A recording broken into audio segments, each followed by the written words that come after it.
こんにちは、工具屋てっちゃんです。今日の工具屋てっちゃんがおすすめしますはこちら。はい、ベラの今年の春新発売されました新商品、ビット差し替えのラチェットドライバー 838RAS という商品になります。今日はですね、こちらの商品の魅力をいつものように3つのポイントでご紹介します。まず1つ目は何といってもこの大きさですよ。このコンパクトさで36ギアのラチェットドライバーということです。はい、まずは何といってもこのコンパクトさですよね。従来のラチェットドライバーと比べてみてもこの大きさの差ですね。はい、僕が個人的に好きなこのねビット差し替えのドライバー、こちらラチェット機構付きではないんですがね、コンパクトでね僕も好きなんですけれども、それよりかはちょっと大きいですけどもね、似たような大きさですよね。これね、全長がですね、はい10センチね、はい100ミリというコンパクトさなんですね。それでいて送り角10度36ギアですからね。はい、これはねちょっと魅力的ですよね。はい、この大きさでラチェット機構付きというのはね驚きですよね。はい、僕もねなんかね、惹かれてしまいます。そしてポイント2つ目はこの切り替えです。はい、ここのね切り替えがね分かりやすいということなんです。これ右回転、右にねネジを締めたいときはこの切り替えをね右に回します。はい、そうするとね、はい、このように右に回りますし、左回転したいときは左に回せば左回転、固定したいときは真ん中でロックがかかります。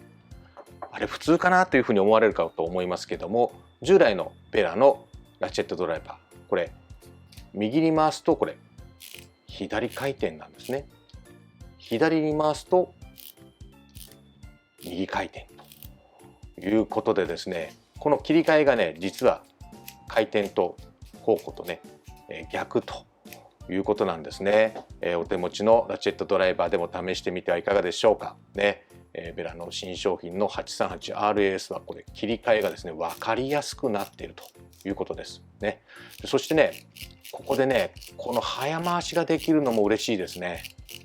はい、ここがね早回しができます。こんな感じでね早回しができるのと、ここが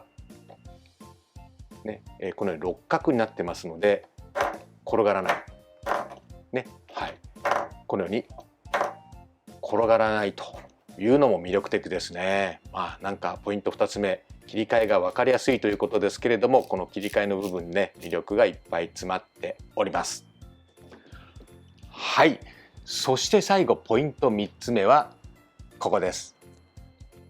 はい、ポイント3つ目は強力マグネットでビットをしっかり保持してくれるということです。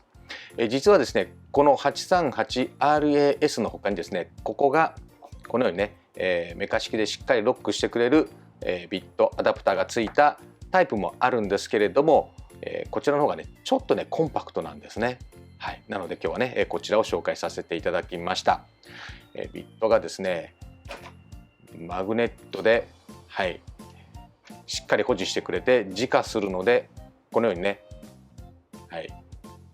ネジもくっつけてくれます。でちょっと長いマグネットになると少し磁力が弱まるんですが、50ミリぐらいでしたら、はいね、ネジもくっつけてくれるということで、はい、ポイント3つ目は強力マグネットでビットをしっかり保持してくれるということです。はい、いかがでしたでしょうか。ベラの新商品ビット差し替えラチェットドライバー 838RAS ね、とてもね魅力的なポイントがいっぱい詰まっております。こちらの商品はファクトリーギア各店と通信販売で購入できますので、よかったらぜひね、2本目3本目最初のラチェットドライバーでもいいかもしれませんね。よかったらぜひお試しください。ということで今日の工具屋てっちゃんがおすすめしますはベラの新商品ビット差し替えのラチェットドライバー 838RASでした。